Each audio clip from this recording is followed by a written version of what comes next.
जय श्री राम। अध्यात्म धारा सुनने वाले सभी साधकों को मेरा प्यार भरा प्रणाम। आज हम लोग जानेंगे कि परम संत समर्थ सद्गुरु चच्चा जी महाराज ने हम लोगों को क्या क्या पार होने के सरल उपाय बताए हैं।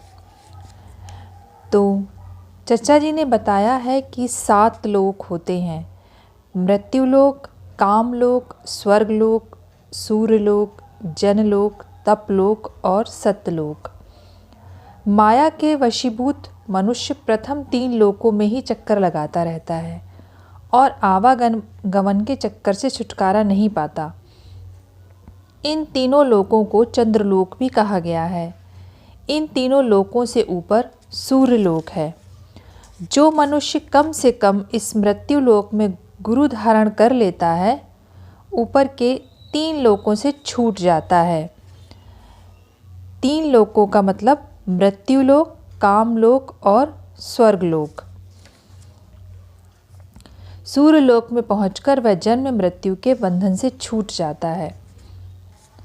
अतः जो मनुष्य कम से कम इस मृत्युलोक में गुरु धारण कर लेता है, उपयुक्त तीनों लोकों के बंधनों से छूट जाता है।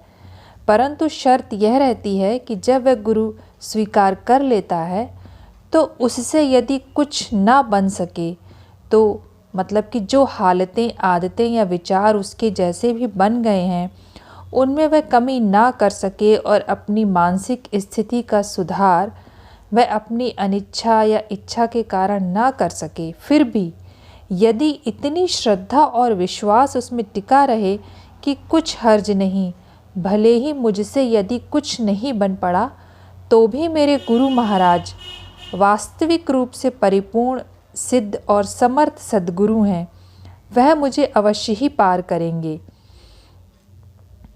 तो इस तरह से वह 3 लोकों से छुड़ाकर श्री गुरुदेव महाराज जी के अनुग्रह से परमात्मा चौथे लोक में पहुंचा देगा और वहां भी उनका वही गुरु होगा जो मृत्यु लोक में था।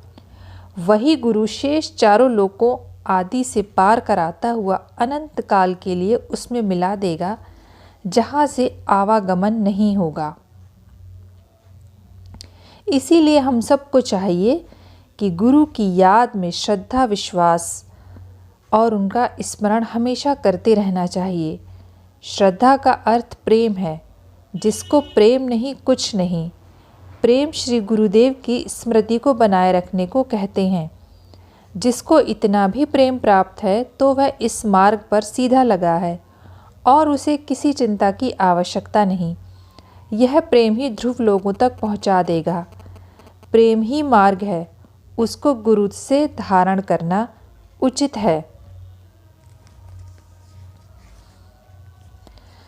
अब प्रश्न यह उठता है कि गुरु से प्रेम कैसा होना चाहिए।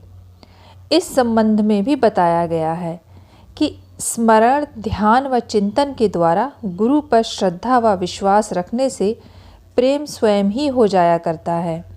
उसके लिए किसी भी विशेष प्रयास की आवश्यकता नहीं होती। इसी श्रद्धा व विश्वास से संबंधित एक उदाहरण है कि एक सत्संगी भाई का लड़का जो लगभग 40 वर्ष का था, एक बार सख्त बीमार पड़ा। उसकी हालत बड़ी गंभीर थी। अस्पताल में भर्ती था। ऑक्सीजन दी जा रही थी। अंतिम समय में कुछ ही घंटे बाकी थे। उनके चाचा जी जो उनके पास ही थे, उनकी ऐसी हालत देखकर बड़े दुखी हुए और आंखों में आंसू भरकर कहने लगे, बेटा, हमें बड़ा दुख है। सत्संगी जी के पुत्र ने पूछा, चाचा जी, आपको किस बात का दुख है? उन्होंने कहा, बेटा, इस उम्र में तुम्हारा यह हाल देखकर मेरा संपूर्ण साहस व धैर्य टूट चुका है। मैं अत्यंत दुखी हूँ, क्या करूँ? अत्यधिक कष्ट होते हुए भी होठों पर मंद मंद मुस्कान लिए उन्होंने उत्तर दिया, चाचा जी, आप हमारी तबीयत की कुछ फिक्र न करिए। श्री चच्चा जी महाराज जिम्मेदार हैं। वही मालिक हैं जो मुझे अवश्य पार करा देंगे। यह लड़का पूज्य चच्चा जी महाराज से दीक्षित था। इसे ही श्रद्धा व विश्वास कहते हैं, जो उसने अंत समय तक बनाए रखा। इसी को गुरु का अंत समय तक पल्ला पकड़े रहना कहते हैं। चच्चा जी महाराज यह भी बताते थे कि मनुष्य के बंधन का सबसे बड़ा कारण मैं और मेरा ही है। इसी में भटककर वह अस्तित्व को भूल जाता है और तंग होता है। कबीर दास जी ने कहा है, मोर तोर की रसरी बनाए हंस बाधा संसार, दास कबीरा क्यों बंधे जिहि के राम आधार। ऐसा बहुत से लोगों को कहते सुना गया है कि यदि मैं और मेरा छूट जाए तो संसार में काम ही नहीं चलता। ऐसा नहीं है। बाहरी व्यवहार में सब सांसारिकता बनी ही रहनी चाहिए, परंतु अंतर से यह भाव छूट जाना चाहिए। जैसे एक राजा का लड़का ड्रामे में भंगी का पार्ट अदा करता है तो व्यवहार तो भंगी की भांति करता है, किंतु अंतर में ध्यान रहता है कि मैं भंगी नहीं, राजा का लड़का हूँ। इसी प्रकार व्यवहार में तो मैं और मेरा रहना चाहिए, किंतु अंतर में तो तू और तेरे का भाव रहना चाहिए। मेरा तेरा ही माया की रस्सी है, इसी में मनुष्य फंसा हुआ है। कार्य सब करते रहो, परंतु तू और तेरा समझते रहो। इससे हृदय सदैव उज्ज्वल बना रहेगा। अंतर में न कभी हर्ष होगा, न विषाद, न राग द्वेष ही कभी व्यापेंगे। इससे समस्त चिंताएं बाहर ही रहती हैं, हृदय पर उनका कोई प्रभाव नहीं होता। जब सब काम ईश्वर का ही है, फिर चिंता किस बात की। इसमें समर्पण भी आ जाता है। इसीलिए श्री पूज्य चच्चा जी ने कहा है कि निश्चिंत होकर आप जो कुछ कर रहे हैं, फल को बिना विचारे किए रहिए, करते रहिए, क्योंकि भगवत परायण पुरुष फल की ओर विचार नहीं करते तथा कर्म पर अधिकार रखते हैं और सर्वदा पूज्य गुरुदेव जी द्वारा उस परमात्मा की समीपता प्राप्त करके उसमें लीन रहते हैं। अपनी ओर निहारिए, औरों से क्या काम, सकल देवता छोड़ के भजिए गुरु का नाम। यहाँ एक शंका उठती है कि गुरु के नाम से क्या तात्पर्य है। गुरु के नाम से तात्पर्य गुरु का बताया हुआ नाम है।